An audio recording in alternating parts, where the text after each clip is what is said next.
Hello, how's it going, everyone? Thank you very much for coming and watching us and listening to us. I'm not having as good of a week as I was last week, but we can't all have good game weeks. So yeah, I think I had like 10 guys to finish the week out. So there's not going to be any continuous jokes about me having people off the bench and laughing in Rich's face. It's Rich's turn this week. So just like the teensiest of bits. Uh, no, I know I'm not as like, let's go. Headlines for this evening: bargain basement midfielders. Luke Shaw, does he need to go? Who would we replace with? And finally, best captains for next 8 game weeks. But first, Rich, we have a very special guest.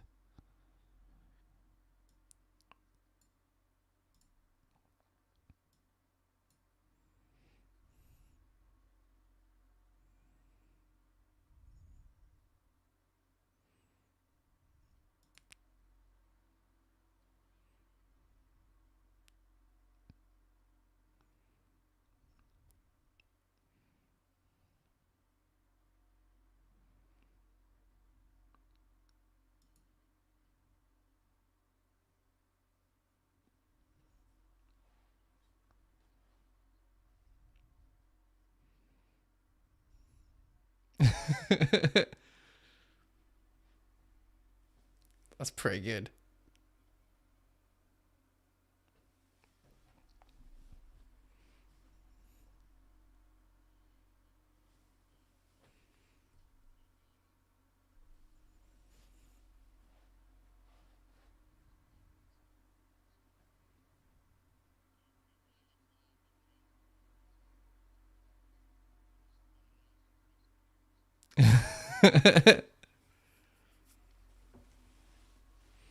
And for those that are keen of hearing, FPL TEXAN is actually not from around where we're from. He's from America. Oh.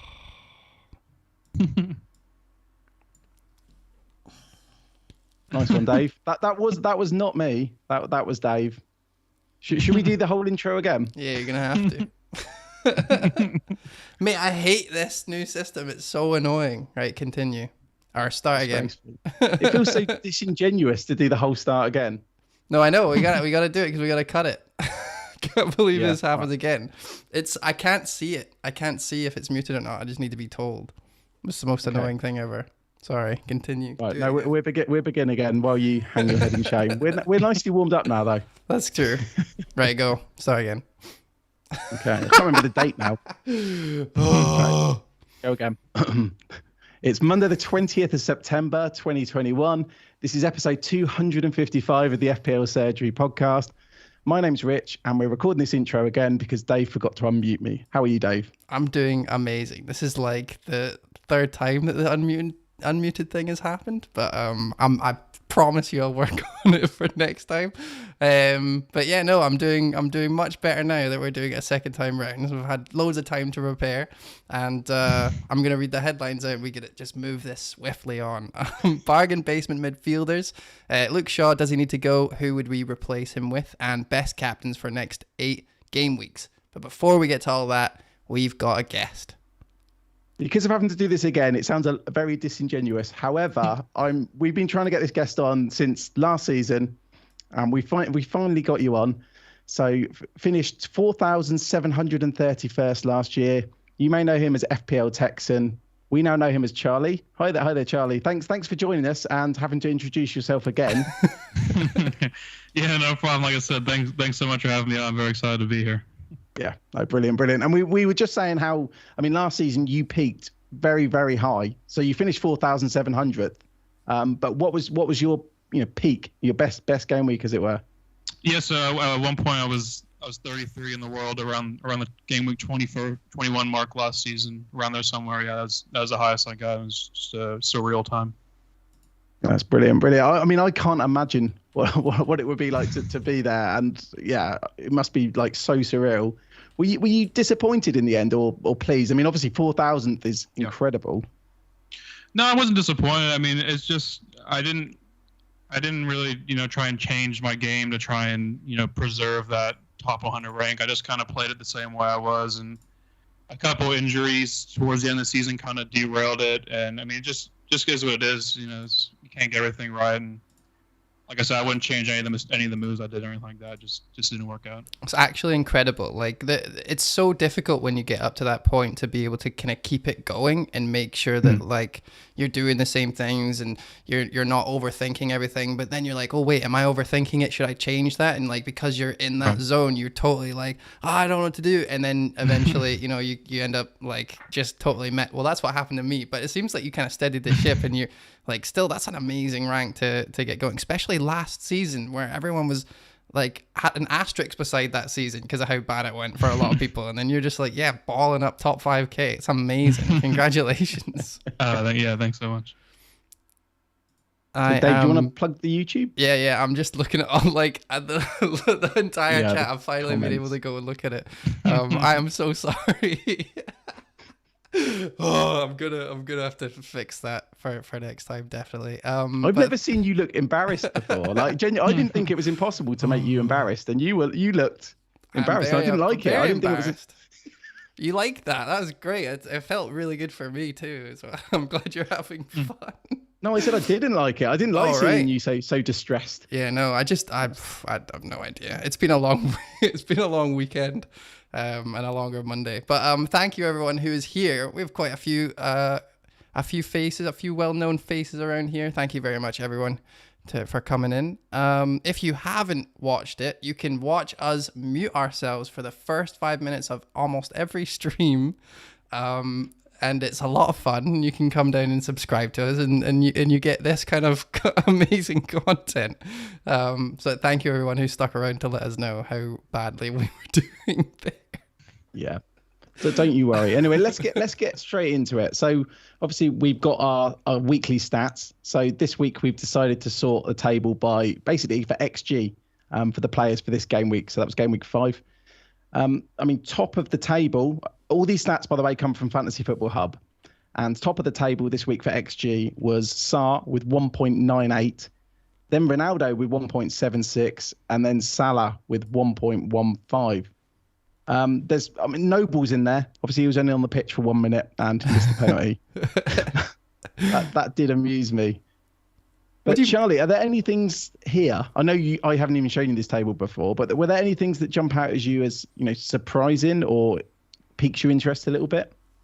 I think Bowen's quite interesting. I think that, obviously that's quite inflated due to Antonio missing, but I think he's been quietly doing quite well, and I think he's one to watch. I mean, Ben Rama obviously is getting a lot of the hype around the West Ham assets, but I do quite like Bowen as an option as well. Yeah, no, I can see that because, like you say, Ben Rama scored, but then Bowen's had an XG of 0.67. He's had 4 shots in total as well, 3 of them inside the box. So as West Ham players go with that Antonio, and with Leeds up next as well, I do like that. I'm gonna ask though, because I know Rich, you want desperately to mention it. There's one defender in this list, Rich. Oh, Alonso, yeah, he looked really good, didn't he? 0.69 in XG, 4 shots. Yeah, he looks incredible, doesn't he? Yeah, he looks really good. Have you been thinking about him a lot, or? We'll probably get onto Alonso a little bit within the show. But yeah, as everyone's saying in the chat, super Sar's amazing. And then one person saying Sar's a trap, very average besides Norwich fixture. So I'm sure we'll probably get into that. But just heads up for starters though, Texan, did you manage to watch the Watford game? Did you think Sar looked good, particularly better than before, or do you think he's finally getting in, settling in? Yes, I didn't watch it live. In America, they only show like 1 or 2 games. So we had the Man City Southampton game on at that time. Fair play. So I watched that one. But the thing about Sar is he's kind of a weird one for me. I don't know, because at $6 million, like, what more are you expecting, really? But I do kind of agree that if you take away the Norwich fixture, he hasn't really done a whole lot. Like, he scored a goal, but it was a kind of a loopy deflection in the Villa game. I think if anything, the Watford performance just shows that Norwich is definitely the fixture to target for me, just because before that game, Watford weren't. I think they were last for XG, if I remember correctly. But I mean, then they put up some kind of super stats against Norwich, and now we think maybe they're one to go with. But I do see the appeal with Sarr just because the next two are really good too. So yeah, I think it's that block of 3 fixtures that look really good for him. Also, you mentioned obviously you watch Man City, Southampton, but if you could choose any of the games of the 3 p.m.s and had chosen Norwich against Watford, I'd be very very surprised there as well. Yeah, unless you own the players, that's the best thing about FPL. It makes the most mundane rubbish fixtures absolutely like enticing. I'm setting my watch so I can wake up to watch the absolute drivel teams play. But anyway, should we move on? Yeah, so we'll start with obviously our game weeks and how they've just gone. So if we start with your team, Charlie, I think Dave's going to put it on the screen. But did you make any moves going into the game week? Yeah, so I swapped out Tony for Bamford, which did not help in the long run. I was debating it all the way up until the end. What kind of put me over the edge was that he was going to drop in price. I didn't really, at 6.3, kind of made it even tougher to kind of move off him. And I was just looking at Bamford, and the Leeds fixtures for the long term are great. Whereas, after this week, Tony kind of has a rough patch of 4 or 5. So I was kind of debating between him or Jimenez, and in the end, I went with Bamford. And like I said, Tony ended up doing very well, but I still think in the long run, Bamford will probably outscore him for the next few. Yeah, I mean, if I was in your position, I'd have gladly done that move as well. I think some people who held Tony did it because they had other fires to fight or didn't have the money to go straight up to Bamford. Yeah. Yeah, but it's a good game, isn't it? So what was it, 62 points, Salah captain? Yeah, I was happy with it. One of the rules that I've been following since last season, it works out pretty well for me, is I kind of look at my team before the week and I think to myself, I think this squad will score 60 points? Because I think that if you can score around 60 each week, I think that at the end you should come out quite well rank wise. So I kind of based my moves based on, do I think I can hit that 60 point mark? Thought that if I bring in Bamford, I'll get a little bit of a boost there. At least he got an assist. I mean, the funny thing is, like, looking at your defense, like your defense absolutely shat the bed this week. Oh yeah, it's bad. Yet you still got 62 points. Like, that's a decent. If you had maybe say Shaw kept his clean sheet and so did Leeds, like that would be a top score with only two clean sheets added in there. And although you did the change, that's like a captain hindsight thing, right? Like Tony was an out for a lot of people.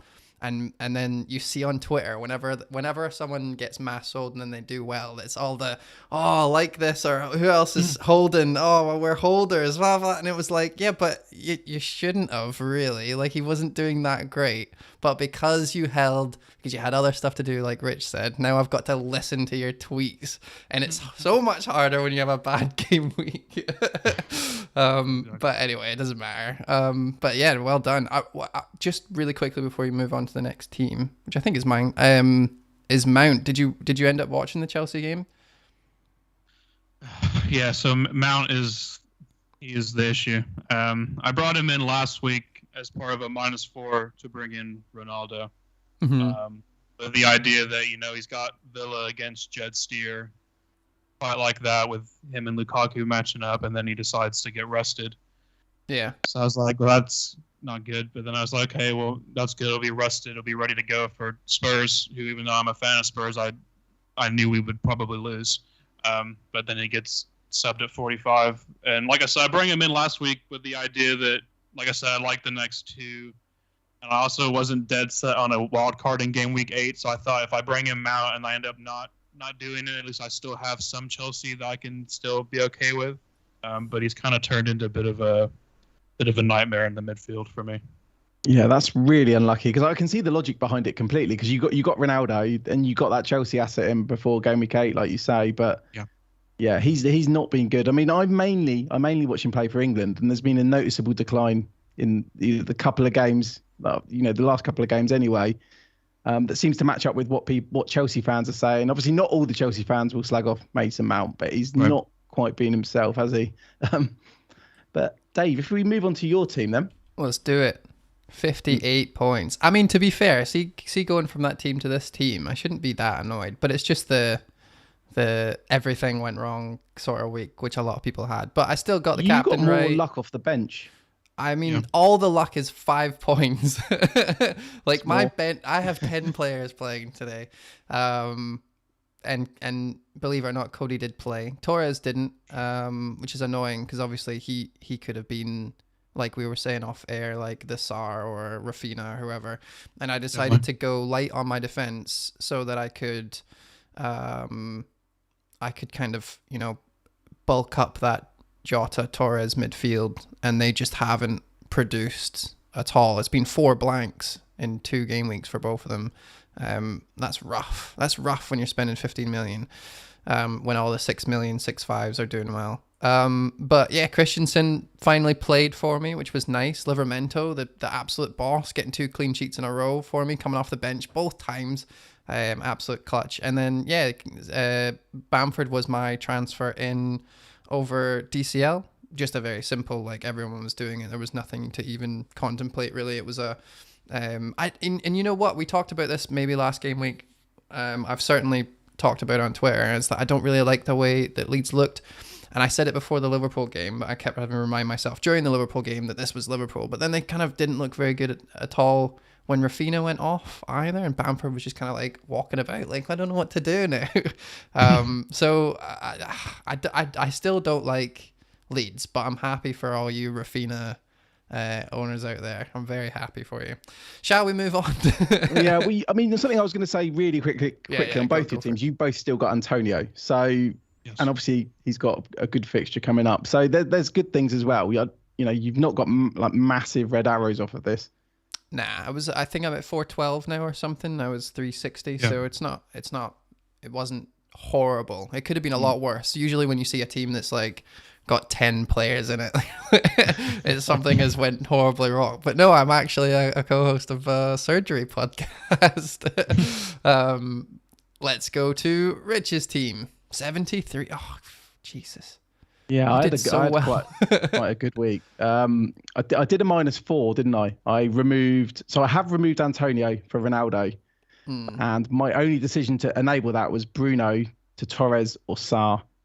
I ended up going for Sarr for reasons I said last week on the pod, because there's those 3 good fixtures. Obviously, one of them's now gone, but I'm obviously not complaining about that. It left me a bit of money in the bank, and Man City fans, when I was scrolling through their forums obsessively at like midnight, did not seem impressed with Torres and thought KDB would come back in. So thank you to the Man City forums. I bought in 21 points basically with Sarr and Ronaldo. Yeah. Obviously for a -4. Mental. See, if you didn't have Sarr there, you would have done, me and you would have had the exact same points. I'd have had a bad week. I almost did a -8 though, that would have got me like 30 points.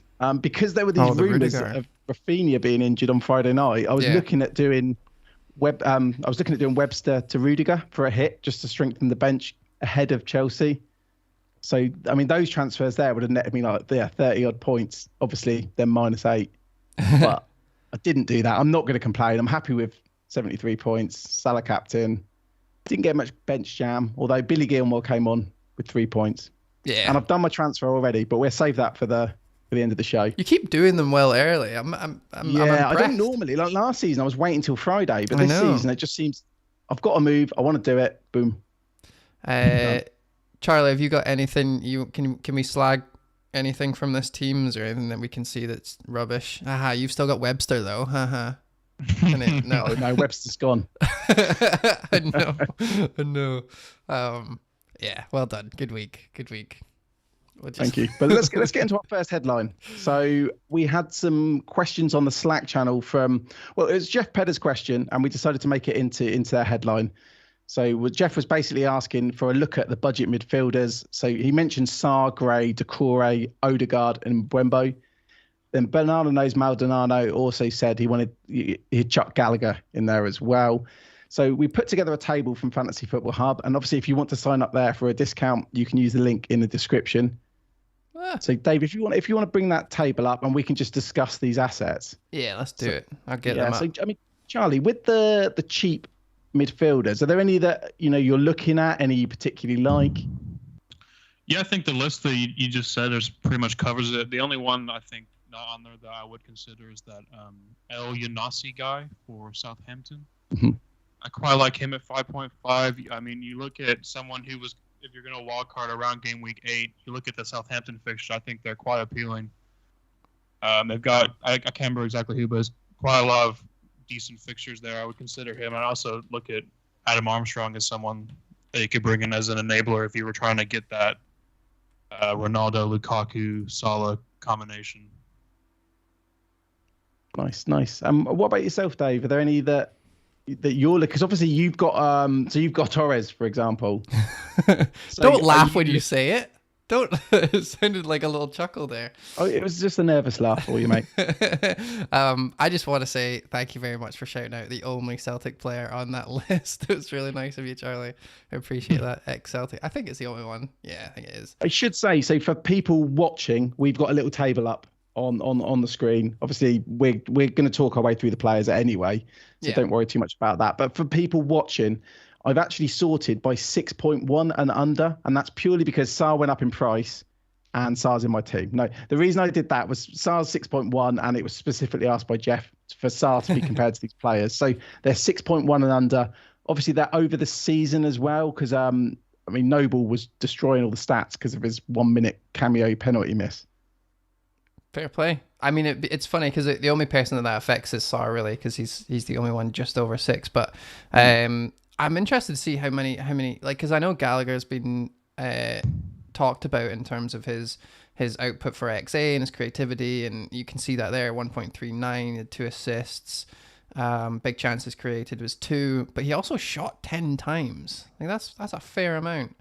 7 times inside the box too, which is a lot for a 5.6 midfielder who, it looks very, very good, especially in the last 2 matches, even though, one of them unfortunately was Spurs. Sorry, Charlie. But yeah, no, I like him.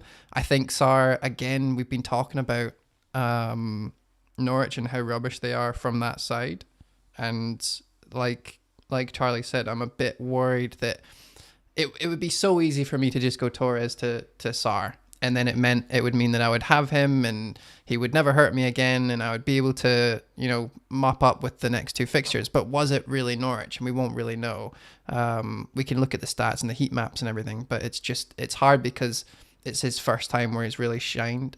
But the stats don't lie there. Shots 13, on target 9, in the box 11. So he is super attacking.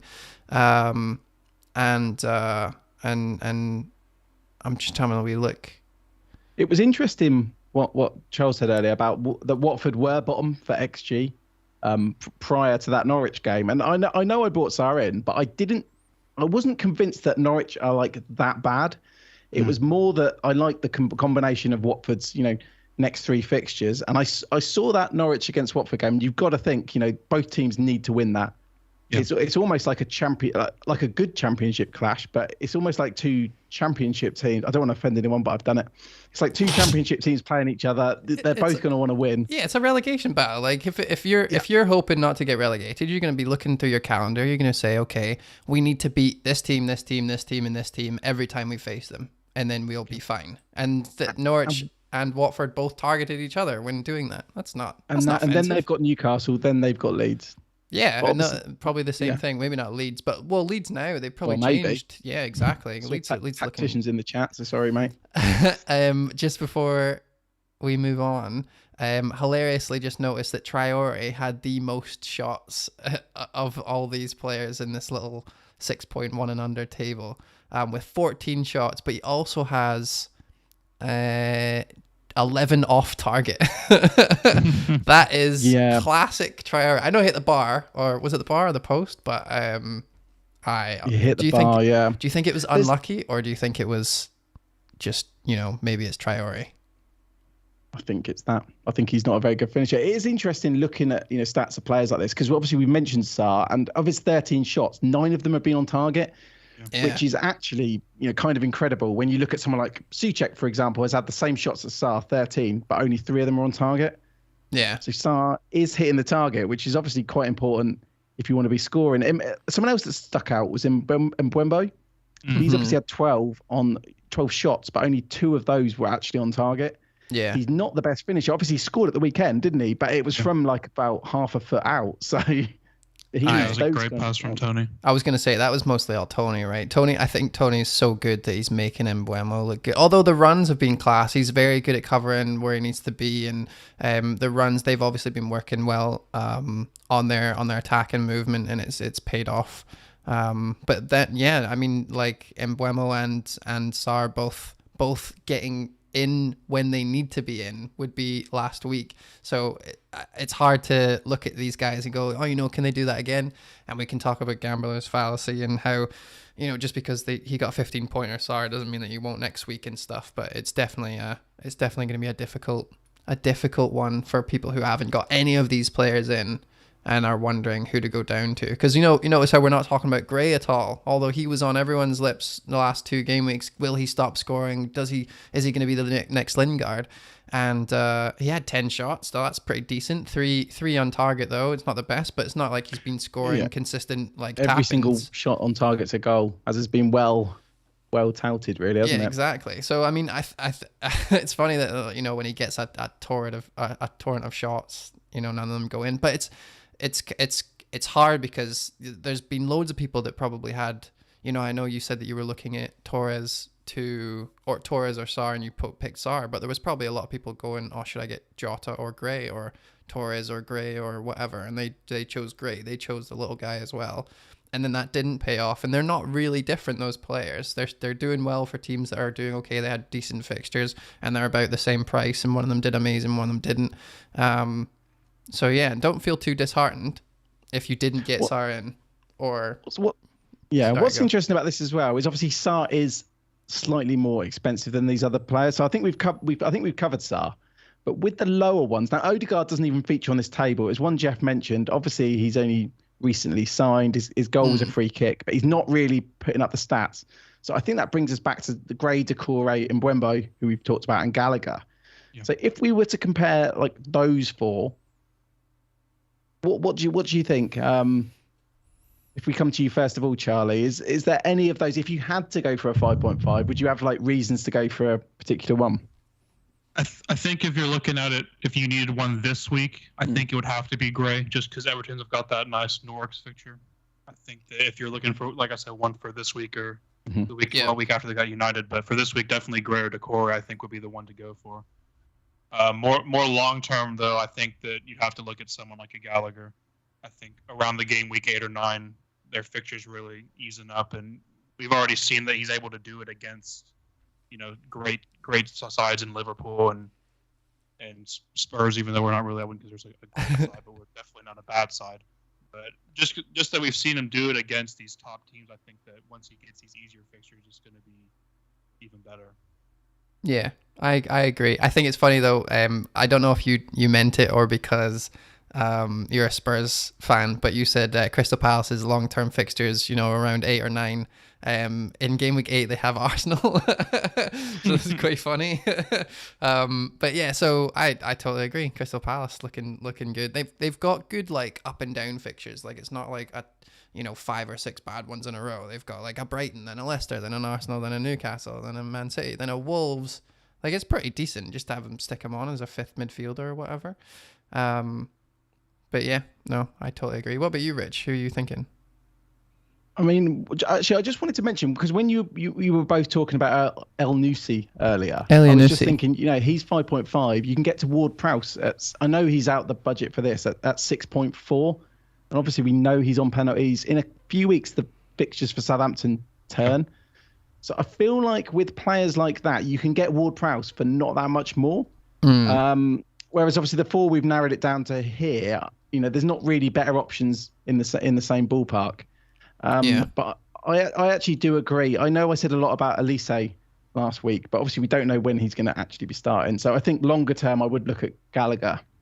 I've always had a bit of a soft spot for Decore though. So for that reason, I'd probably go for him if I was going to do a short-term punt on an Everton player ahead of Norwich. Yeah, I prefer Decore to Gray as well. I think that the thing about Gray is I think that with him, with Richarlison and DCL being out, I think that kind of limits him a bit, just because you saw a lot especially when DCL was in, that he was really kind of feeding off of DCL's movement in the box, playing balls into him, kind of feeding off of him. I think when we watched him against Villa, I think that without them having that upfront man, I think that he was really struggling. I haven't looked at the stats for that game specifically, but I think that just watching it, I think that he was really finding it hard to find that movement. So I think, like you said, Decore, I think he's been very impressive. I think that, and he's a bit cheaper too. I think that you could get the same value from him, and if you told me Decore outscored Gray next week, I would be surprised at all. Yeah, he does. He plays in the. I think James. It looks like James is going to leave. Yeah. Decore plays that advanced role really well, and I mean, a game I always remember is just before like this whole pandemic thing started. Watford played Liverpool, and I think Sarr scored a brace and an assist or something like that. But I always remember that first half for Watford, because obviously Decore was at Watford then, and I was a Decore owner, and I was just watching Decore because I owned him in FPL basically. But he was so good in that first half, and it was kind of overshadowed by Sarr, ironically, because he got the goals against Liverpool as well, who I think they'd not lost for an incredible amount of time. Yeah. But yeah, Decore, love him. So I think that's who I'd go for. There you go. Great knowledge too. What a callback. Yeah. What your brain, man. All right, should we go to the next one? Yeah, I think that. Oh, actually, no. There was a good question here from FPL Swanson just before we do. So FPL Swanson was saying, "What would you do with Adama Traore?" Saying it's frustrating watching the cheaper players get points. Yeah, he's a difficult one because obviously he's got really good fixtures for a long time, and we've seen the numbers. We've just put those numbers up. You know, he was top for I think key passes and shots, but he's not doing anything. Yeah. So I mean, Charlie, what would you do? You didn't have Traore, do you? No, I don't. No. Thank I did goodness. consider him I considered swapping Brownhill for him last week. But I think that if you've got him, I don't know that it's worth using a transfer on it just because he says he's got the fixtures. I think like if you've got 2 free transfers and you're looking for something to do with one of them, then I think it makes sense. But I think especially like most people are looking to wild card around 7 or 8. I think you kind of just have to stick with him until then and kind of reassess it on the wild card. Just because like you said, he's not City or Liverpool. I think he's got who's he got? Southampton and then someone else. I can't remember who's afterwards. But I just think with the fixtures, it's hard for me to say, swap him to a Decore. I'm not sure it really changes too much. Yeah, I totally agree. Totally agree. It's not worth. too. You don't get to that price point and be like, oh, you know what? I'm gonna jump between this 6 and this 6 and this 5.5 and this 6.5. Like it's kind of the point where you brought him in because he's playing, like you said, Southampton. Then it's Newcastle at home. Yeah. Why would you transfer him out just because last week was Sarr? Like I'm sure that there's gonna be some point where Traore is gonna score 2 goals. And you guys are going to love it. All the owners are going to be like, we held. Well, he's going to shoot 48 times, Rich. That's the thing. He's going to shoot so much that it's just like do you know shot a minute. It's why. I mean, I do agree. I wouldn't go selling him, but I would never fear like he's going to score a hat-trick and punish me. I don't think that's going to happen. You're just going to get possibly, I missed out on his 8 or 9 pointer. Yeah.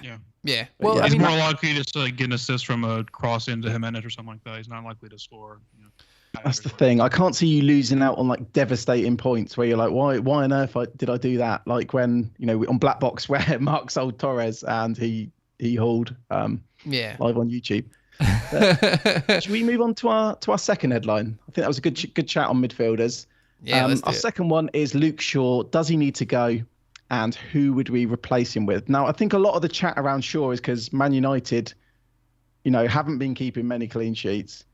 Luke Shaw's not been getting many returns. When he has got returns, it seems to be bonus points in random games. Yeah. So I'm right in thinking we've all got Shaw at the moment. Yep. In our teams. So what are you both thinking with Shaw? Is he someone you're looking at to replace Charlie? So when I brought Shaw in, I had him in mind to keep until game week 7. I think I'm going to stay with that just because if you're going to move him this week, I'm not sure who you're going to move him to because you'd likely want to get a Chelsea or a City defender and they play each other. So I'm not sure who you would get in for this week. So I definitely think he has to stay this week at the minimum against Villa. Next week against Everton, I think if DCL and Richarlison will style, I don't think I would sell him then either. So I think that it's more of a wait until game week 8 and then swap him out for a Rudiger or a James, for me at least. Yeah, I think that's the main reason people are looking at selling him is because of the Chelsea assets on show. Because I don't think he's done much wrong. No. Like, I mean, Dave, what are you thinking? I'm just happy everyone else has kept him so that it doesn't hurt that, you know, we haven't diversified that much. When Lukaku came in and Ronaldo came in, you know, the template just blew up, but everyone still kept Shaw, most people. You like the safety. I just really like the safety of it, yeah. So, yeah. But to be fair, like, it's the exact same thing. I think everyone's like, oh, you know what, I want Chelsea, but I don't want them till then. And yeah, like, Shaw's such a good way. And also, he's not been doing it, like, he got 4 points when they didn't even concede, and he didn't, like, he got bonus. Yeah. And then he did get an assist the other day, so it's not like he's been doing terribly. He's just a great. He's almost like having a kind of a side bank account where he's just there, and he's enough money that we can jump to anyone. We don't really need to worry about it right now, and we'll try and get 2 free transfers so we can deal with it next week. And that's kind of what I've been doing. The problem I have with Shaw is that if they had a good defense, then it would be so much more difficult to sell them. Like if you had 3 clean sheets or something in the last 6 in the first 6 game weeks, then we'd be really having a difficult time figuring out what we're going to be doing. And now they're playing Aston Villa, who aren't like the worst. They had a great game week this week. They've been doing okay. Ings has been doing fine, especially in the first couple of game weeks when they had decent fixtures. I don't think Man United are good enough to keep another clean sheet. So it would be good if you could jump off this week. And I do have a feeling that, and I really want to go back and do the research, or maybe someone can point me in the right direction. But see, when these big teams play, most of the time it does end up 0-0 or 1 each. So it might be a good matchup for not a good matchup, but like, you know, I think if you wanted to jump on a Chelsea defender, like if you wanted to bring Rudiger in for this week and you just didn't want Shaw, then, or you were wild carding this week and you were thinking more long term with your fixtures or your assets, then like get rid of him. just leave him. It's not a huge deal. Yeah. He's clearly not doing enough that it'll hurt you.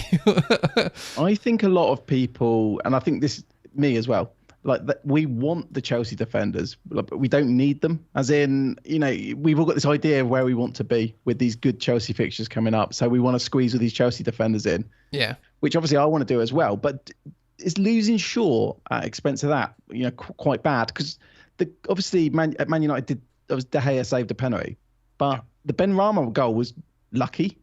As in, you know, heavy deflection. And if that hadn't deflected in the net, the whole conversation about United could be, or about Luke Shaw anyway, would be very, very different. Yeah, but they also saved a penalty. I mean, like, I feel like if they didn't score that, then they might not be knocking on the door as much. But then at the same time, they could have been, like, it's very difficult to be like, oh, you know, without that deflection, they might not have scored at all. But I see what you're saying, like one lucky goal and all of a sudden, you know, Shaw's not in the points. I mean, stuff happens. Like I think Shaw took the corner. You know, when Bruno hit the post, Shaw took the corner. Obviously, it was headed on to Bruno. He wouldn't have got an assist, but he's taking corners as well. Yeah. That's the main reason for a lot of his bonus points too. He's on all the set pieces. So he's incredible value. And you compare him to Rudiger, I don't think it's that different. I don't think Rudiger's that much better than Shaw as an FPL asset. No, but I know Rudiger scored yesterday. And he almost scored. I think Shaw's got 18 points for the season, and Rudiger got 14 points thanks to a I don't think Rudiger is going to be doing that. An absolute belter of a shot from just inside the box at most game weeks, whereas Shaw will take corners and get very good bonus points, you know, most game weeks, or be in a chance of getting bonus points every week. I mean, I've got I put in a little thingy, a wee graph that I picked up from Hub, And I just wanted to show the XGC, which is expected goals conceded. Right I was at the hoping top. you'll get that wrong then. I don't know. I nearly did. I need to think about it.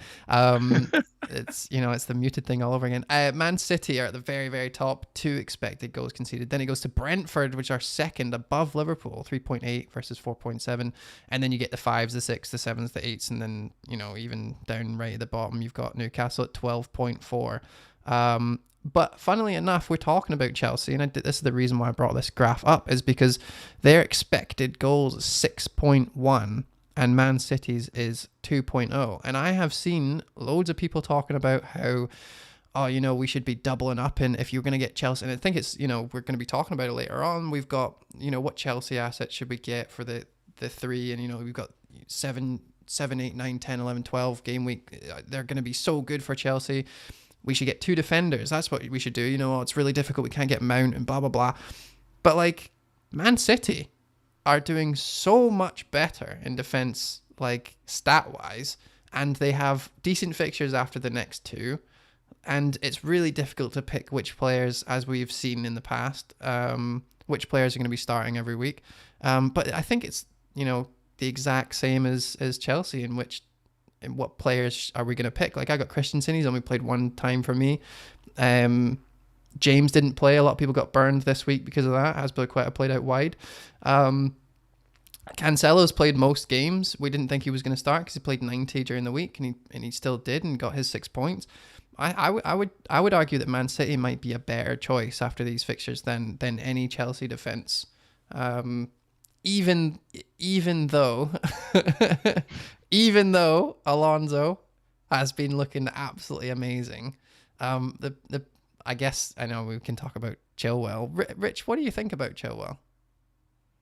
I mean, I've not seen him since he was hugging Billy Gilmore at the end of your 0-0 victory in the Euros. And what a victory it was! He's gone off the radar a bit. I think there's a lot here really, because obviously it's a very small sample of games, isn't it? And I think Chelsea, they played against Villa. It was not their full strength team, and they conceded a lot of shots there.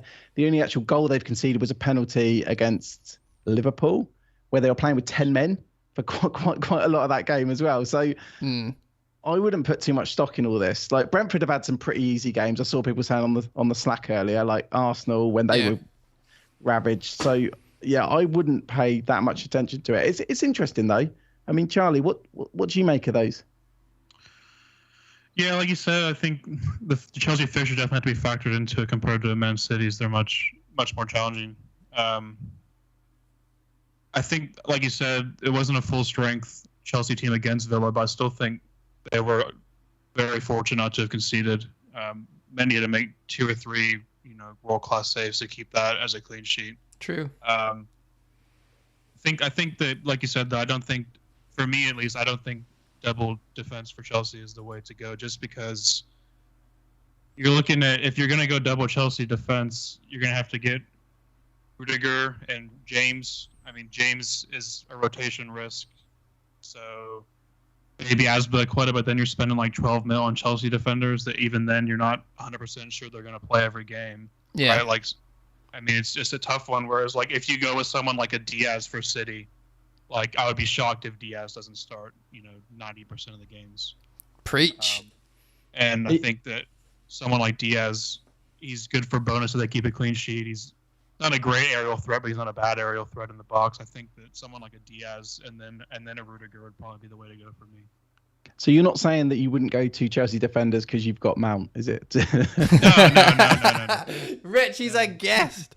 I've just got because that's like something I might say if I had Mount, I might be like, no, I don't want him anyway. Definitely not. I think that if I were to wildcard in game week 8, I'd probably move Mount out, and probably reassess how I want to go about 2 or 3 Chelsea assets. But I just think that besides Rudiger and Azpilicueta, I'm not sure any of them are going to start enough games where it's like you would need some kind of a bench asset that you feel confident in each week to come on for one of them.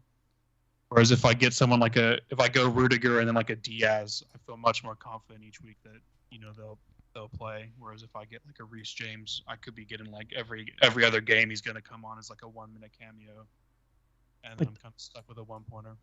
Yeah, I do kind of agree, but I guess there's two things that sway me a bit more towards Chelsea, and it's that they're ever so slightly cheaper. Like you mentioned, you have to spend 6 to get a nailed City one. You can spend that little bit less with Chelsea, and then obviously Chelsea do have the immediate, really good fixtures. Definitely. Not that City's are bad. City's do get, very, very good. I think it was over the next 8. They've only got like one slightly tricky game.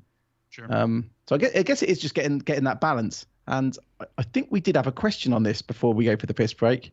Okay. Actually, it's pretty much already been answered. It was Andy. So FPL Teach Mode was asking, would we bring in a City defender now or wait till game week 8? So I guess actually that's quite a good question because Charlie, you might be looking at wildcarding. So if you were going to bring in one as a punt this week, would you bring in the City defender or the Chelsea defender? I know they're playing each other, so maybe you'd look elsewhere. I think I would go Chelsea just because they're at home. I think the home fixtures right now they're even more better just because, the fans have been gone for so long. So they're coming back with just a great energy. And the teams are really looking to give the fans a great performance just because they've been gone for so long. So I think there's a lot of stock in attacking the home fixtures at the moment.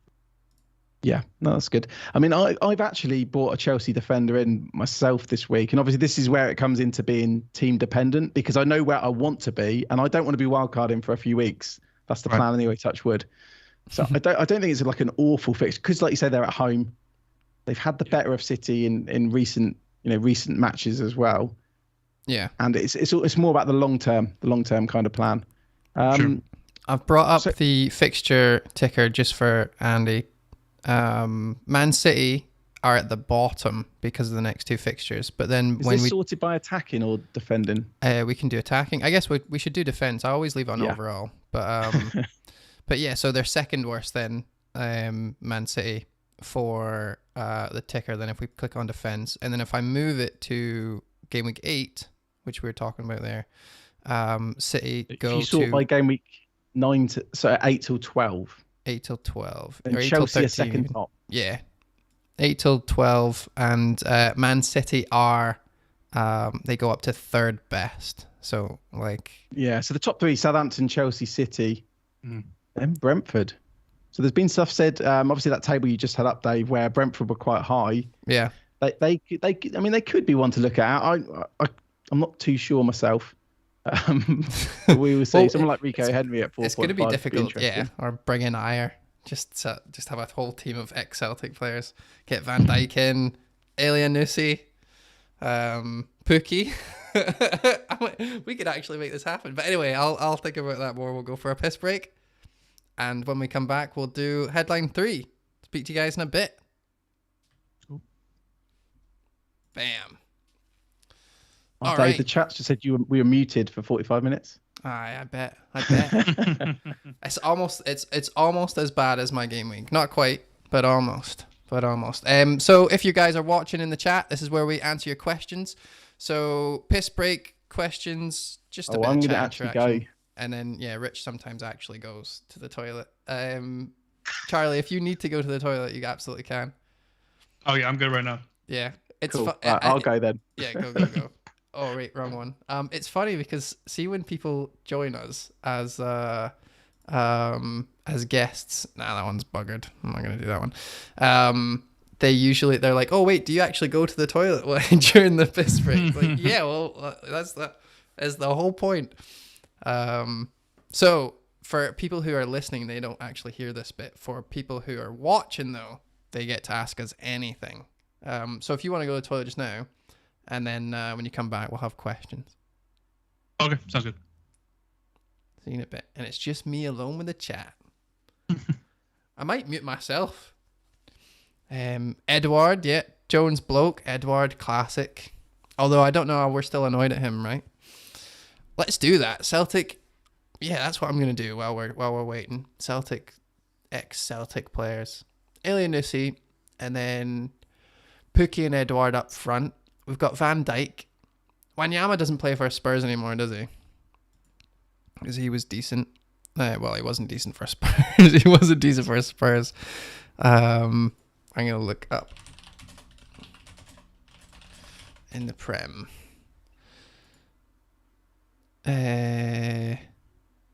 Oh, I was gonna say Encham moved to Southampton, but that was away ages ago.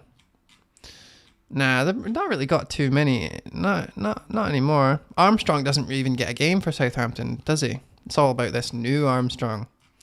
You could put Kieran Tierney in, obviously. He's been doing well. Actually, we didn't even mention Tierney in the defence part. Yeah, Kenneth just said that. Dave, you getting rid of Torres tonight? I'm getting Gallagher in and then banking the 1.1 profit before price drop. Flapjack's just making a cup of tea. Classic.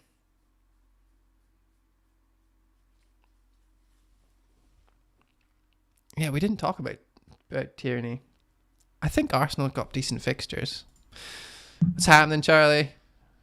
Yep, back. How's it going? I'm doing great.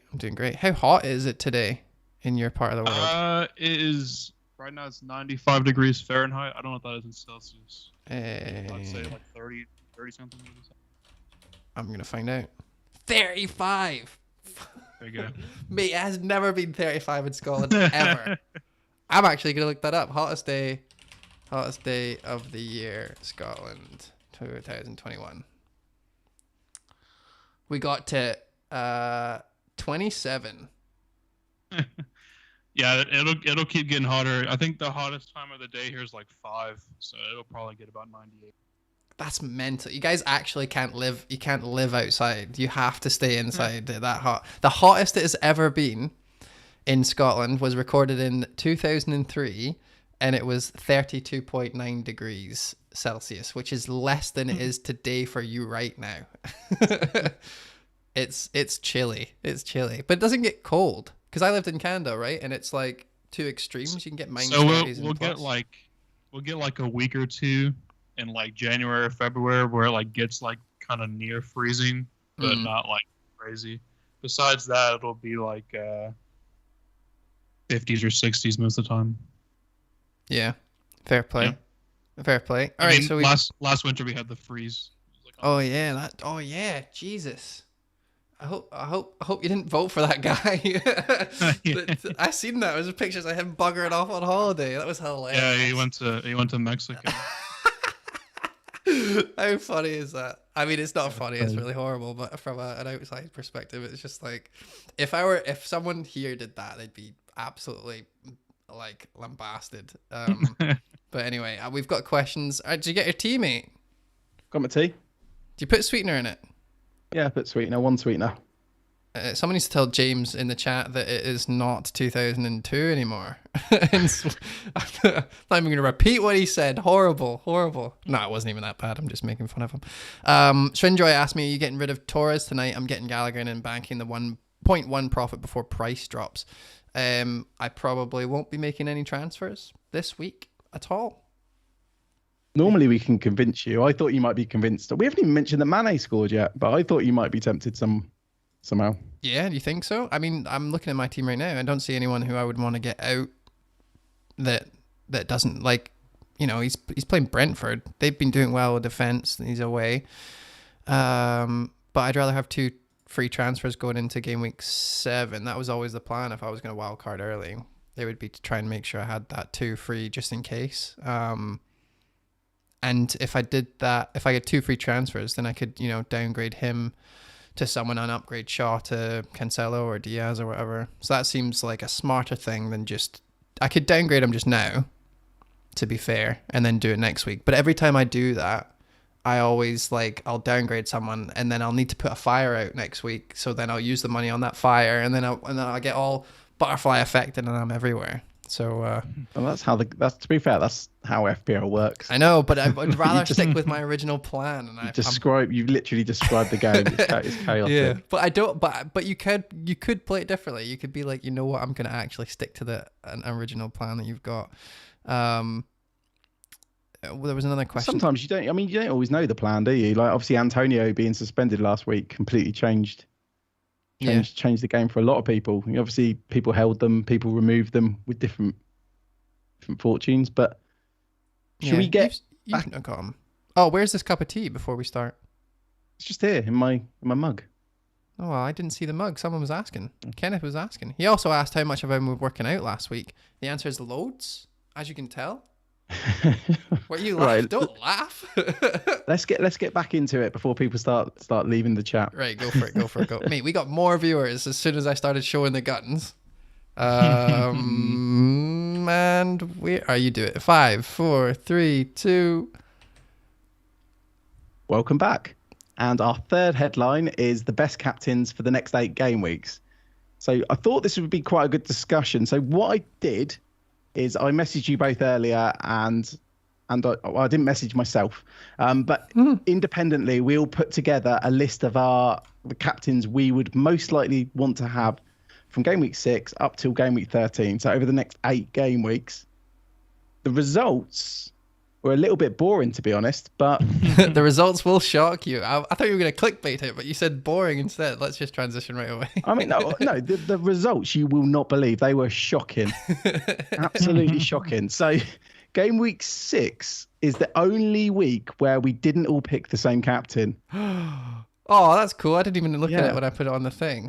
So Charlie had Salah for possible captain. Me and Dave have Ronaldo. I was very much on the fence with this, and I'm still not decided.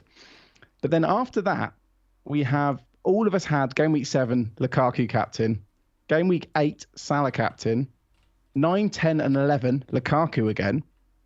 12 we have Ronaldo, and then 13 we had Salah. So I mean, I guess the key takeaway from this is obviously Ronaldo. We might only captain him this week, and then game week 12. Yeah. They'd be the only ones. And I don't even own him. No, so I mean, it might be quite good for you. I mean, potentially. Obviously, what's funny is we put the best captain. So you put Ronaldo this week, even though you don't have him. Yeah.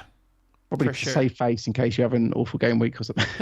Yeah, just in case Ronaldo goes nuts against I Aston knew Villa. it'd be the best captain, but Well, that was the point, right? If you're wildcarding in game week 3 or 4, sorry, like a lot of people did, me included, you had a choice between Lukaku and Ronaldo or both. The reason why you wouldn't go Ronaldo is because you wanted Lukaku long term, and the reason why you would go him would be to captain him this game week coming. That would be the main thing, and then jumping off him. And you know, you can obviously, someone is making fun of your Excel your Excel stuff with the colors. You know what? I haven't even got Excel. This is Google Sheets. It's Google Sheets. Yeah, I'm not the most technical person. I'm definitely not paying for Microsoft products, so I use Google Sheets. It gets the job done, mate. It shows exactly all the colors. That's lovely. Yeah, I apologise. So Liverpool and Man United obviously have the same colours, so I apologise that Ronaldo's in pink. He looks good in it. He looks good in it. Yeah, he does. I thought it would suit him. An interesting one was game week 12. Obviously, we've all put down Ronaldo. I almost put down Kane against Leeds. I knew you were going to do. Far off. I was wondering. He doesn't look good now, obviously, and Spurs don't look good now. But, you know, and this is the funny thing. This can completely change, can't it? So that game week 12, you might not even need Ronaldo then, but then Ronaldo could be a good placeholder for Kane if you were going to have Lukaku and Ronaldo, for example. Yeah. Charlie, what do you think about Kane and your team? What's going on? Give us a rundown. I'm not really sure. I was quite excited when he came back, and then he was against a poor team, but he scored like 2 in that Europa Championship, whatever it is that no one cares about.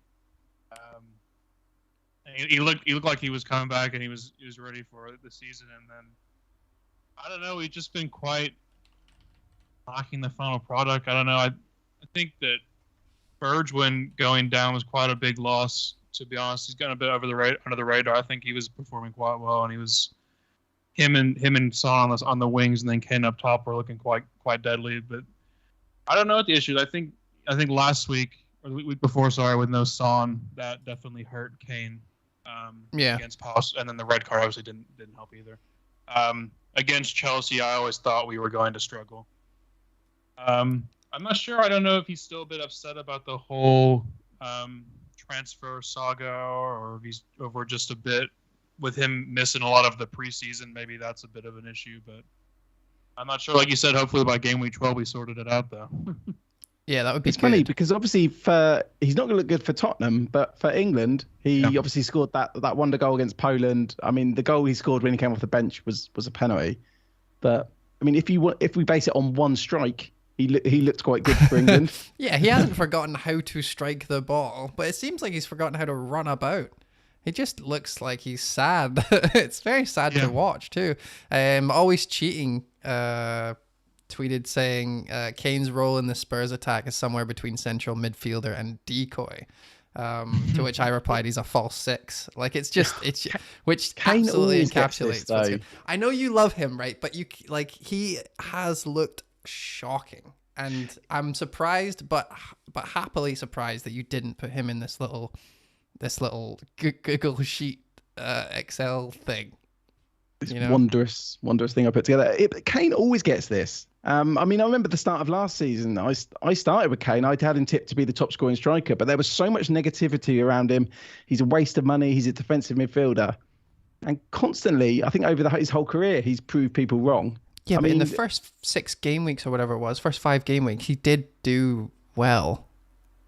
Right? What, last season? Yeah. Like this time this time we didn't give him slack in the start of the season, and now we are. Whereas last time it was like the DM jokes only happened pre-season, and then he started banging. The DM jokes even were happening in game week 1 last year. I think Spurs played Everton. And I know, and they did, or they lost. Maybe, yeah. And then he came back. It was only when they beat Man United 6-1 that it was suddenly, actually, Kane and Son are quite good. I think that was the game week 2 fixture anyway. So yeah, but that's what I'm saying. Like by this time, he had 4 goals last season, or something like that. Yeah, I mean, I'm just saying, don't write him off. Don't write him off. He will become an asset at some point. He's not going to go the whole season scoring like 3 goals. Yeah, he's only going to drop in price more if he keeps performing poorly. So it'll be even better, easier to get. Exactly. I've always got this. I'm always on alert to get Kane, and it probably is not worth too much of a discussion this week. But I think there is some argument that you can have Ronaldo and Lukaku just in case you want to get Kane, because at short notice, at any point in time he remembers and where he's supposed to be when the ball's going forward. He might get there. You could go Lukaku to Kane for game week 12. The argument you had last week where you didn't like Mane, it's a lot easier to slag off Mane than Kane. I think it's very hard with Kane because he's proven internationally, he's proven for his club. Mane tried so hard to score, and you can't take that away from him. But did Kane try really hard to score?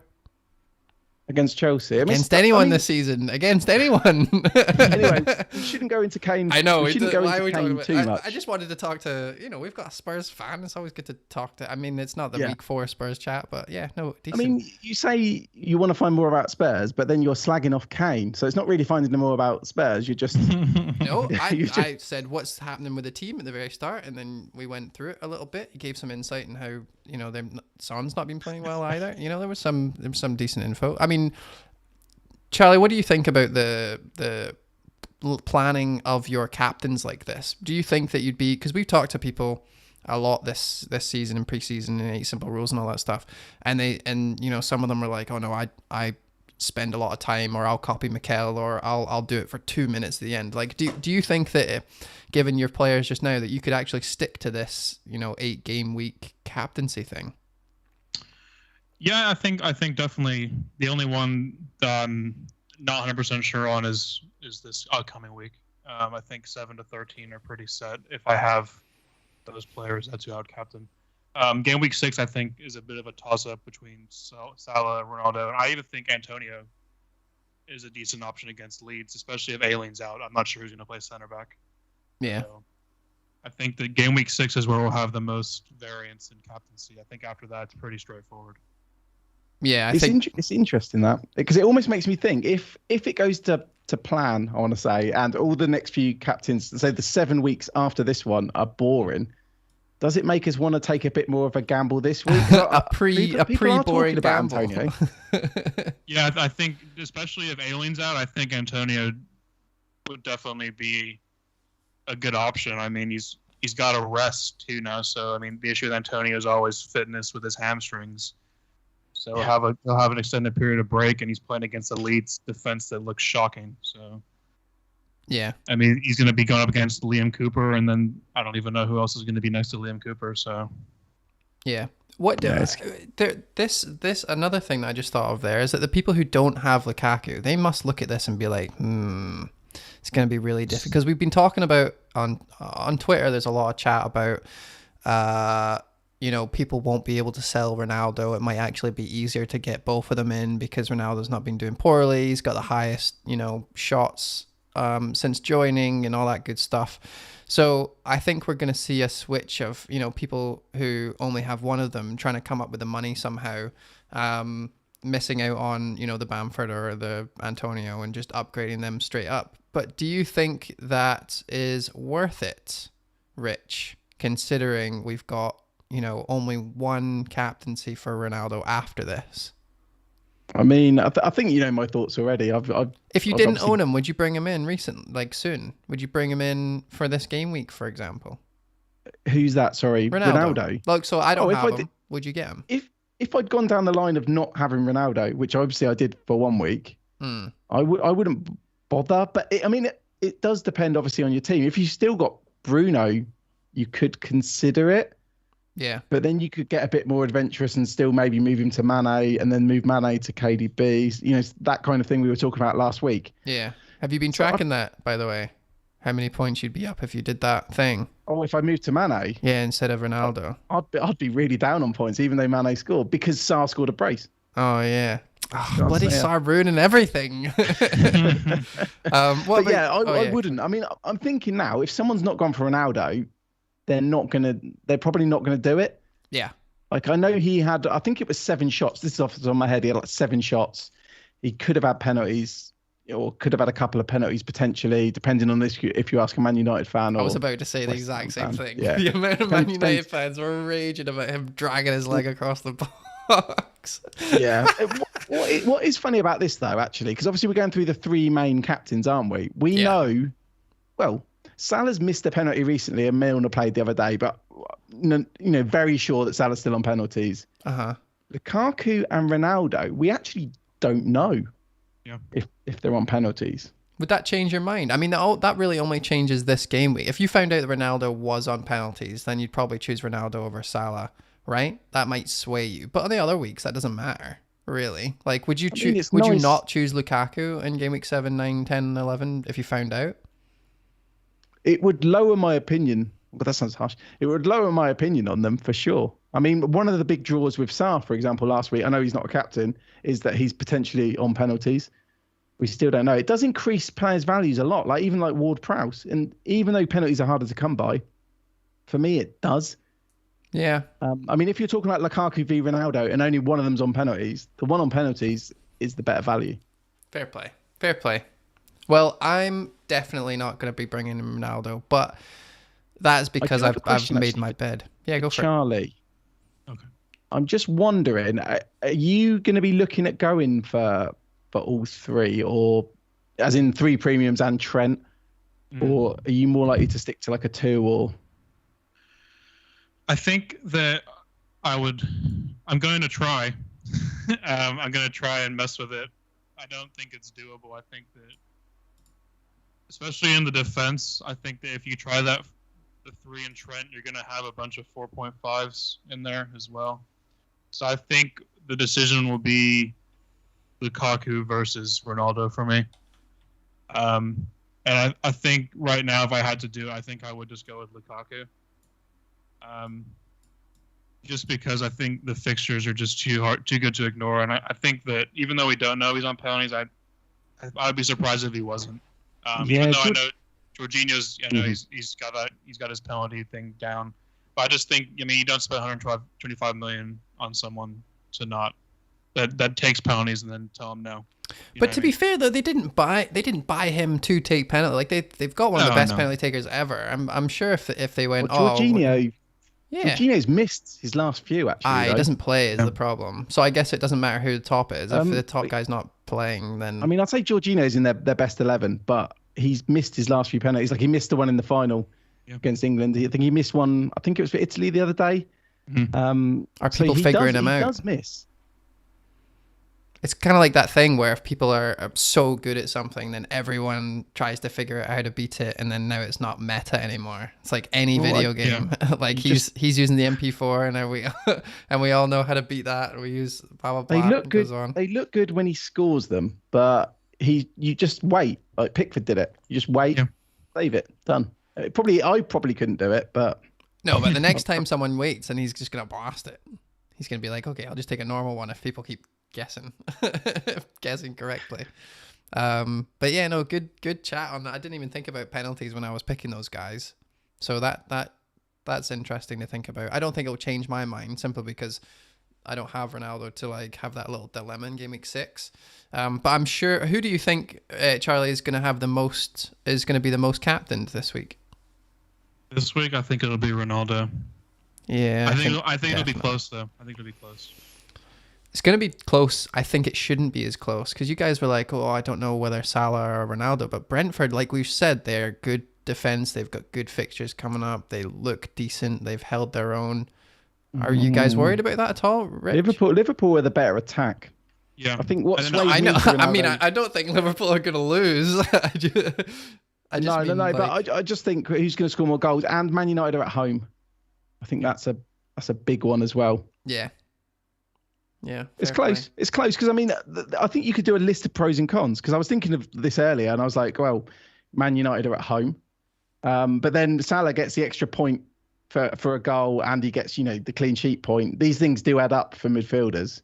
It's a lot easier for a midfielder to get like a double-digit return than it is for a striker because a striker has to get multiple attacking returns to do that. So I think it is very, very close, but I think for me, Ronaldo edges it. Yeah, I agree. Fair play. You're just like you're on the fence, just like we are. No, I put Ronaldo in my thing. It was the only one where I was like, but it's close, isn't it? It's just It might be easier for me to say it is Ronaldo because I don't own him. Like if I own both Ronaldo and Salah, it might be a bit like I've got both options. Whereas it's easy for me to say Ronaldo and then pick Salah, and if I'm wrong, then I'm right. Like it's only a lose or a win for me here. Between them, they've blanked in like one game this season. So they're monsters. they're if Chelsea didn't have good fixtures, every single person would own like Ronaldo's ownership would be sky high. It'd be so much, it'd be 60%, I bet. But Lukaku's stopped it from getting too ridiculous. He's like the second highest owned player or something. He's getting there anyway. All right, let's move on from captains, Rich. What we got next? Yeah, so we're going to go through our Patreon league and also the FPL Surgery podcast league as well. Go for it real quick. Bam. You're going to get that up on screen. Done. So this is our Patreon league. Paddy is top. He's having an absolute stormer with 414 points, isn't he? Ridiculous. And a great score. Well, not a great score, but like having an okay game week and still being top means he's been having an absolute stormer. And he's dodging because he's got Matip over... Has he got Matip? I think he's got Matip over Trent as well. So he dodged a bullet there. We've got Jorgen in second with 402. Andrew Gray, 393. Ian Gibson, 389. And Mad Hatter, Darren, is on 387. Actually, he's tied as well with Mike, a.k.a. Bitter and Stout, on 387 as well. There you go. Monster scores. I can't believe it. Yeah. And then we've got the public league as well. Bam. Which you can join. The code is 4U2742. That code again is 4U2742. What was the code? You want me to say it a third time? 4U2742. If people miss it, they Ryan Quinn is top, 437. He's in every podcast league. So any podcast you listen to, well done, Ryan. 22nd in the world. You've got Stephen Sear in second. Naomi Nishima in third. Adrian Pounce in fourth. And Mark Noonan in fifth. So well done, everyone. And the code is 4U2742. You beat me to it. Amazing. Yeah. So shall we do questions next? Yeah, let's do a couple of questions. Then we'll go through our transfers and our captains as well. So our first question is from Mark Bison. Before Watford played Norwich, they were creating a big chance in attack every 381 minutes. After playing Norwich, it's down to 68 minutes for the season. Is Sarr and Watford's attack the real deal, or are Norwich just that bad? So I think we did touch on this a little bit earlier. But Charlie, do you want to recap? Your thoughts on that on the Watford attack? Yeah. So I think it's more of the Norwich are that bad. Just because, like I said earlier, before that game, Watford's XG was the worst in the league. I'm not saying that Sarr and Watford are a bad attack necessarily, but I just think that I don't think they're the real deal. I think think we all agree with that. And it could still be a good week, couldn't it? At home to Newcastle to play like Sard, Dennis as well. Dennis could be someone people might bring in if they've got injuries, like with players like Ayling out. Yeah. We move on to the next one. So Michael Lund, what do you think of Mason Greenwood's FPL potential after Ronaldo has joined the team? Good question. I think everyone who owns Greenwood is asking this question, and everyone who doesn't own Greenwood is hoping that the question's answer is he's done. He's done hurting everyone. It seems like his shots have went right down since Ronaldo's came, though. I seen that Pranil was tweeting saying Greenwood's making great runs. Someone passed to him during the game, and that kind of sums it up. They're all going to be aiming for Ronaldo, right? They have been, and why? And you can't blame them. You can't blame them. Who would you rather pass to? Who would you rather, get the goal? And the only return I think Greenwood's had since Ronaldo came in was a deflected shot for an assist, right? So yeah, I mean that was, to be fair, most of his returns were quite lucky anyway. So he was overperforming. I kind of looked at him as more like a Son character, where like he shouldn't be getting as much points as he was, but he was doing it anyway. Despite his XG and despite everything, he's a lethal finisher. It wasn't great finishing. It was just a lot of it was bad goalkeeping. But for me, I mean, the minutes would be the worry. Obviously they've still got Sancho, Pogba, because they played McTominay and Fred, didn't they, in the double pivot? So then you've got Pogba playing on the left, who's probably not going to drop. It's just I think minutes are going to be the issue with all of those guys. And then Rashford will be back soon as well, which will make it even more of a clog.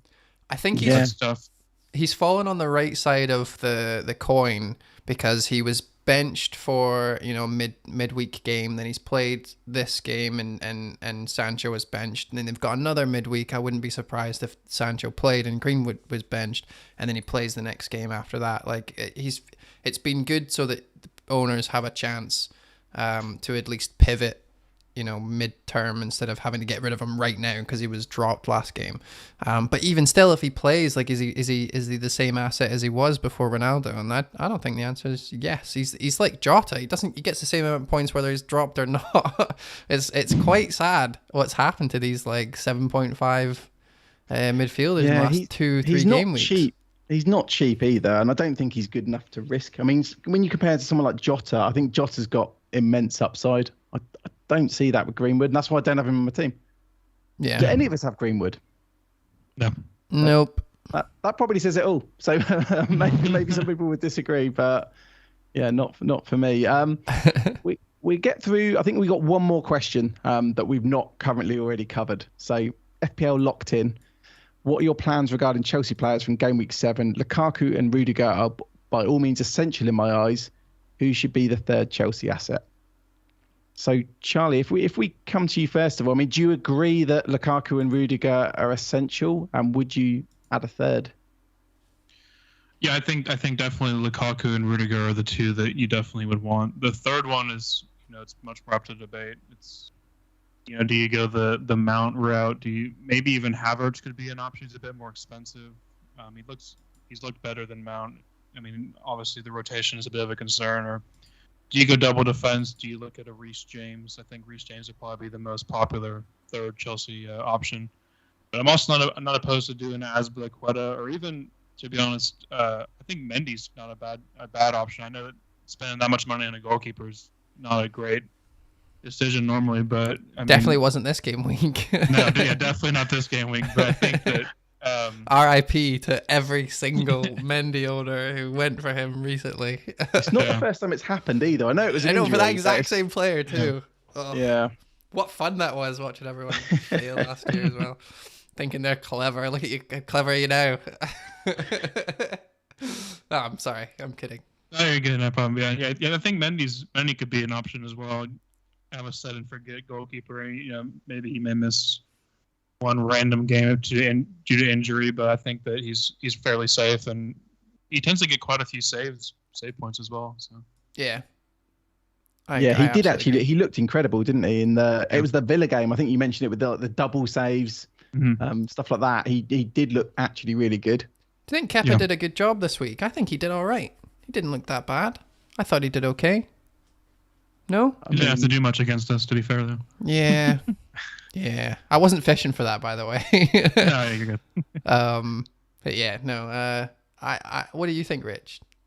I mean, I'm not tempted by the midfielders at all. I think even with Havertz, because I was looking at Havertz and Mount, but even with Havertz, I don't think the minutes are definitely there. So, I mean, one person I've already got in is Alonso. He looked incredible. Like, even before he got the assist, I was sat there thinking, I checked, I had the money to do Webster to Alonso. And I know it's risky, but we've not seen Chilwell yet. We've been thinking all season, maybe Chilwell's going to come back soon, and then Alonso's out the team. And it's not happening. And we've seen this before with players where we think something's going to happen. Like James Justin last year, a lot of us got rid of him. Obviously, he was a lot cheaper. And then he just stayed in the team until he got injured.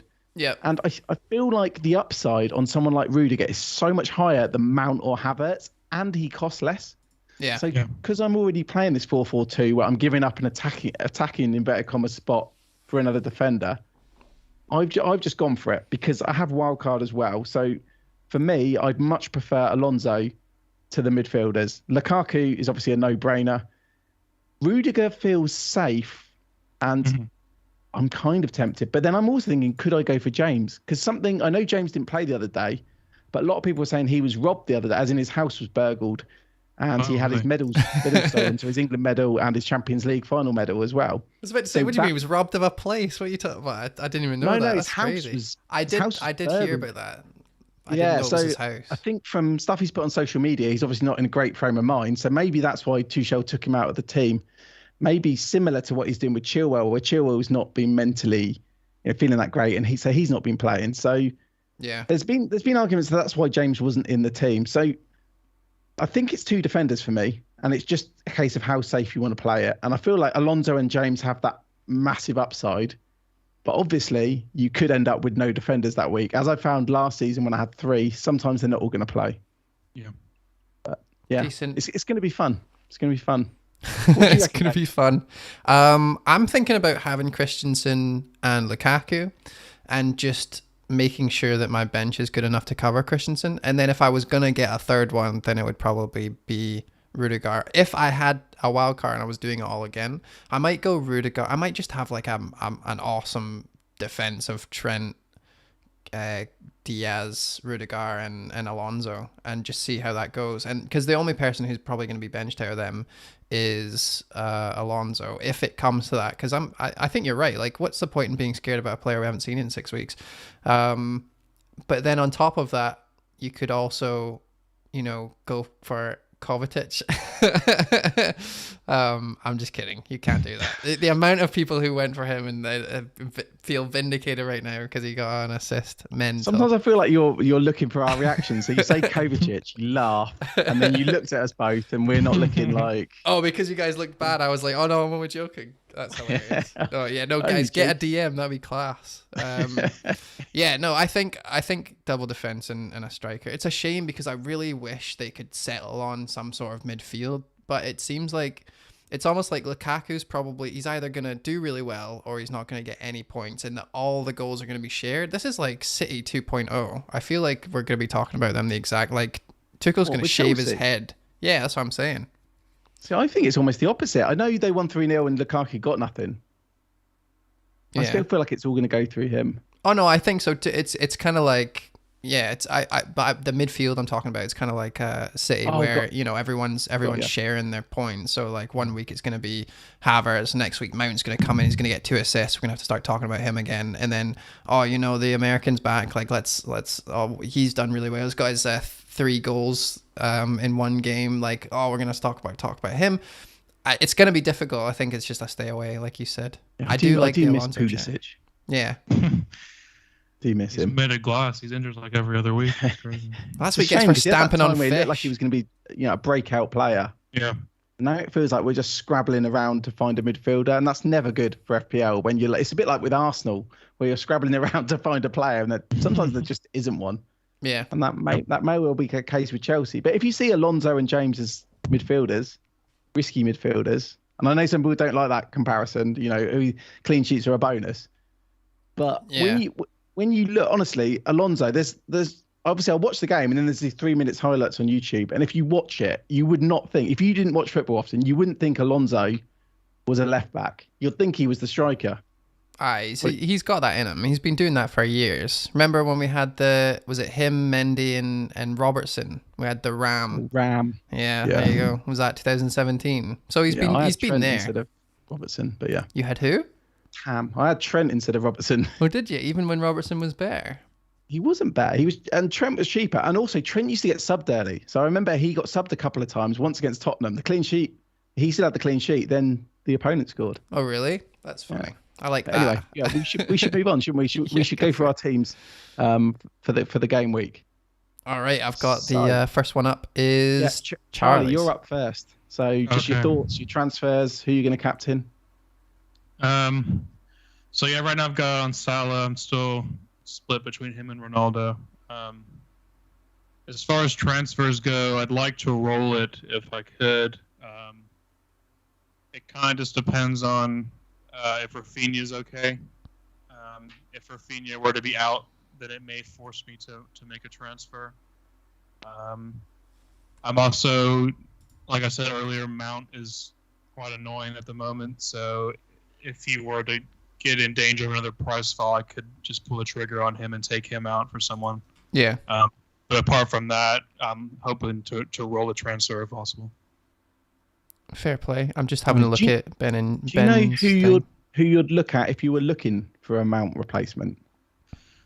I think definitely probably someone in this like Sar, just because his next two fixtures are really great, and then I said I'm leaning towards wildcarding after around that time anyways. So someone like Sar would be nice.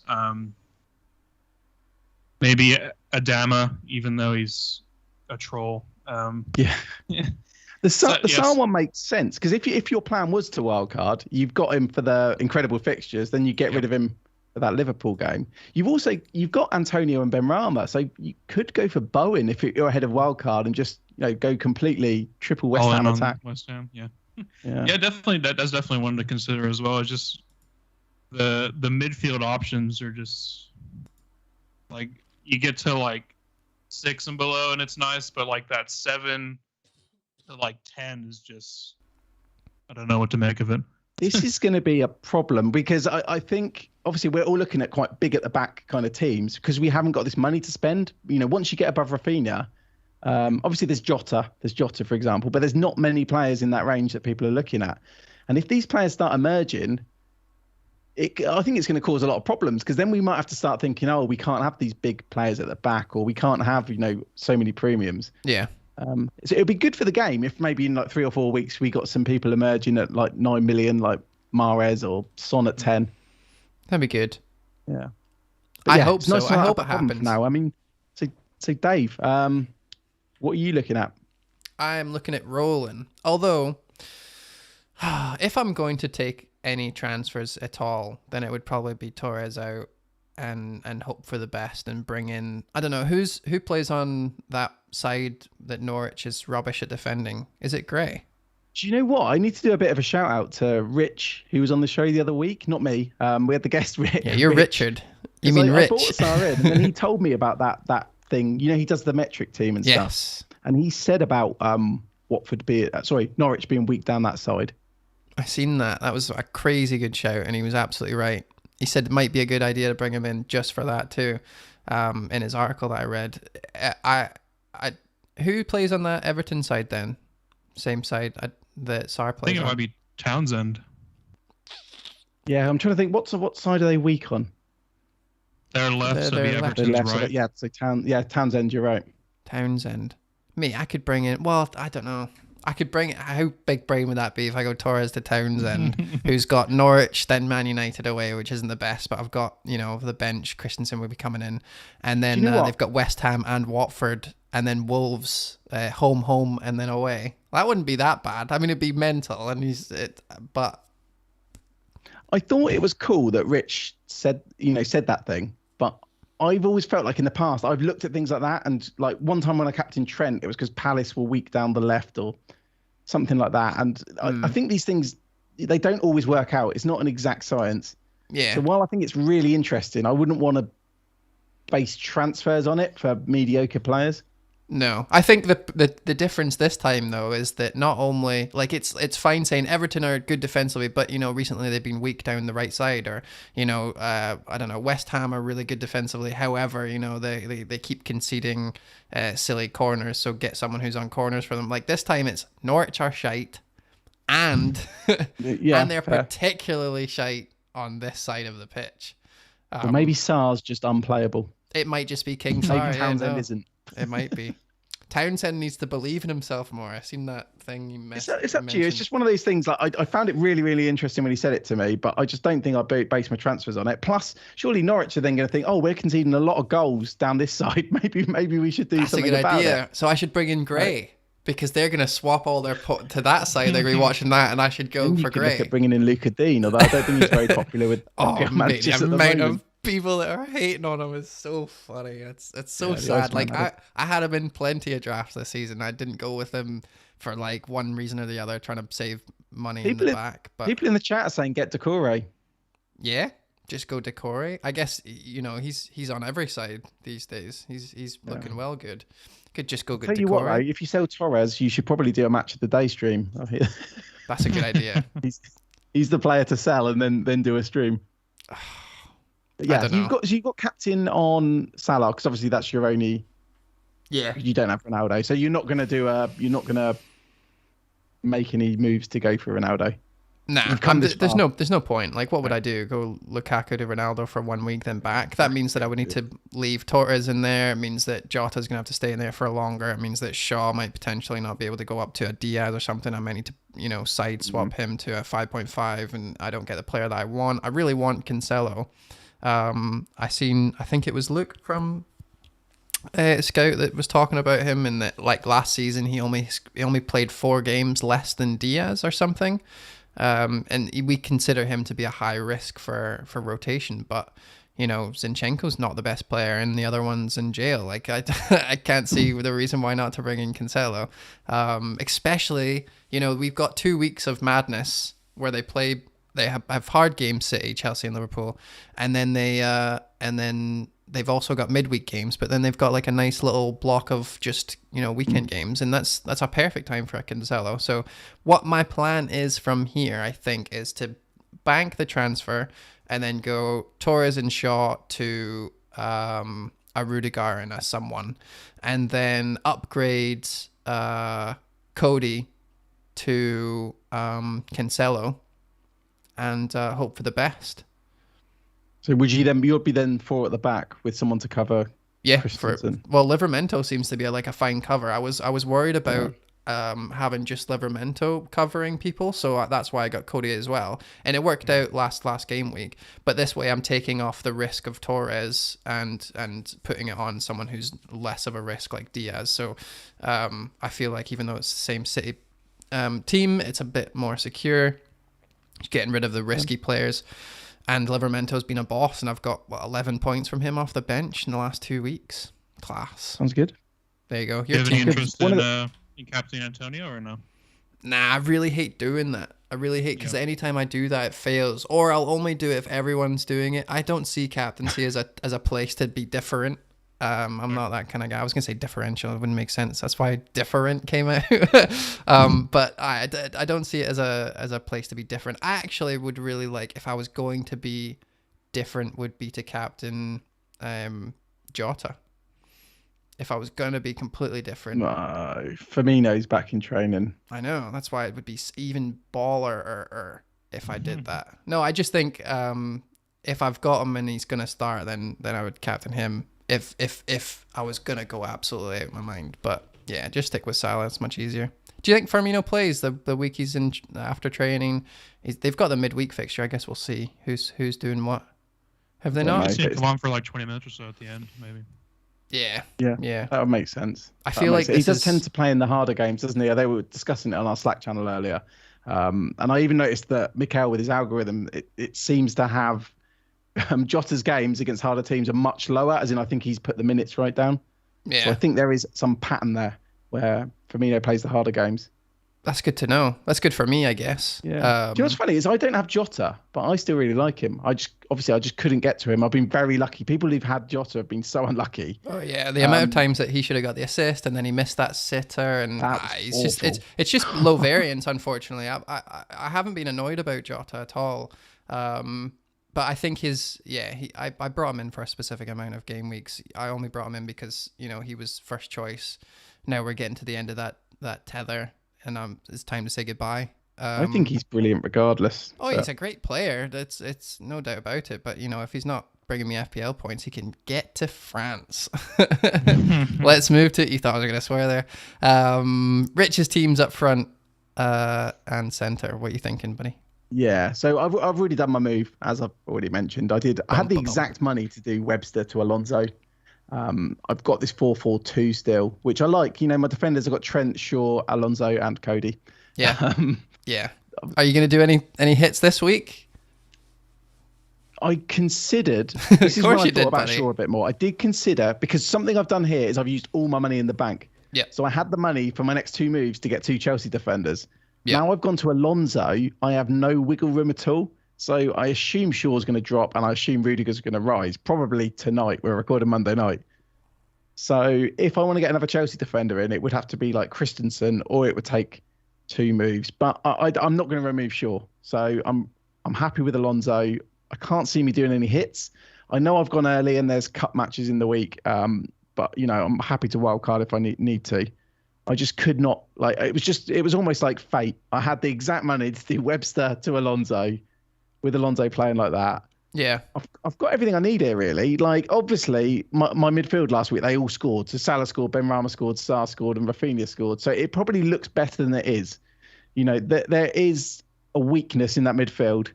And I guess we were just talking about, if I wanted to get to someone like Jota or these mid-price players you were talking about, I'm not going to be able to do that unless I downgrade Ronaldo in a few weeks.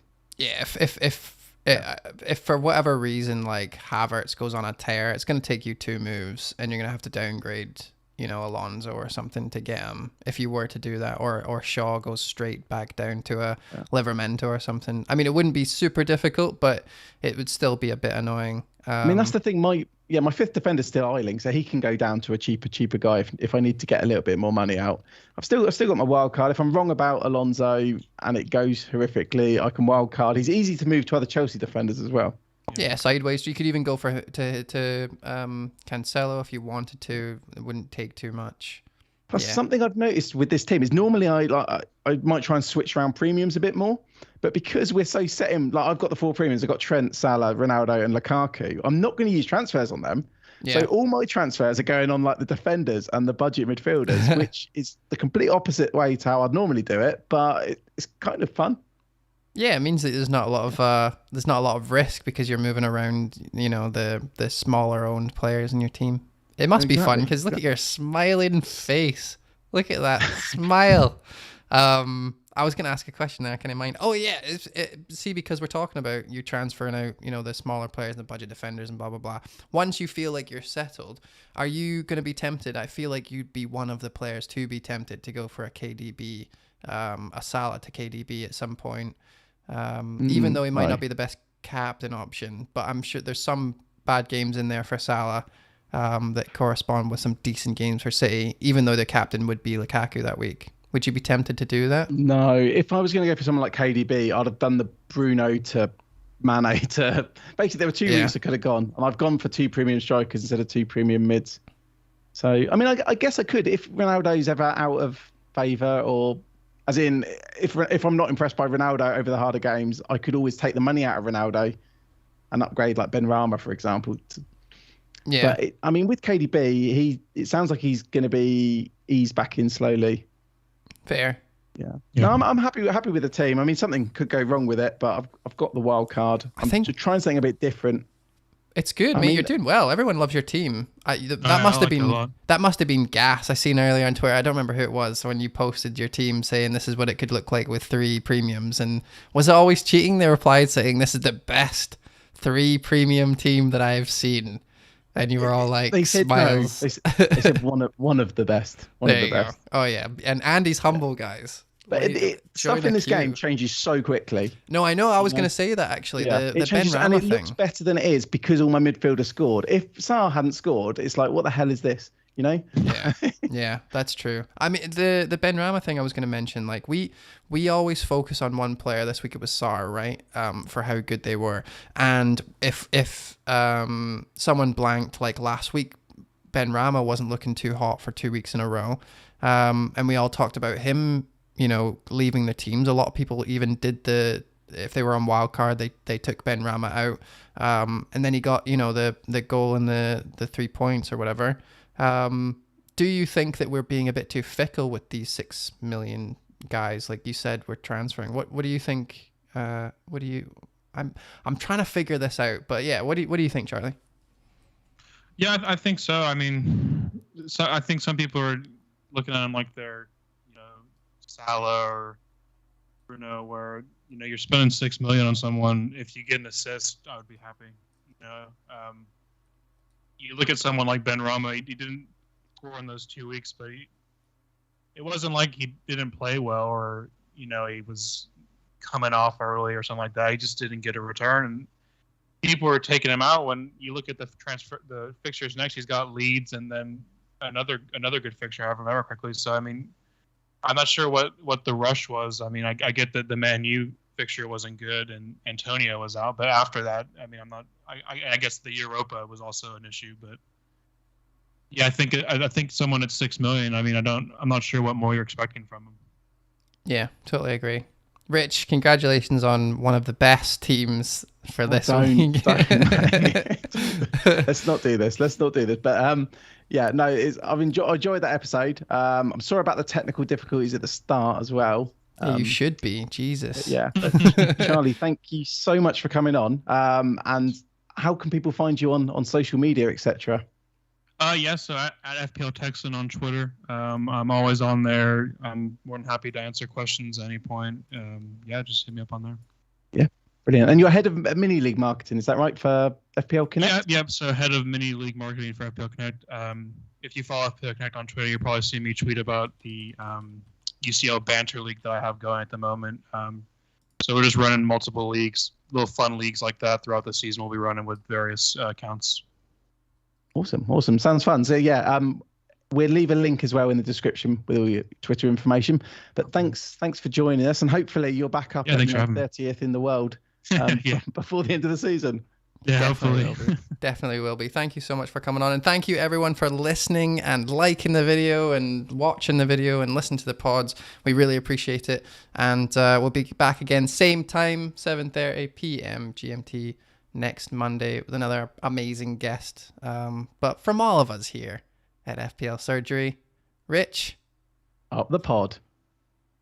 Charlie, up the pod. Up the pod, guys. We'll see you next week. Thank you very much for watching. Bye.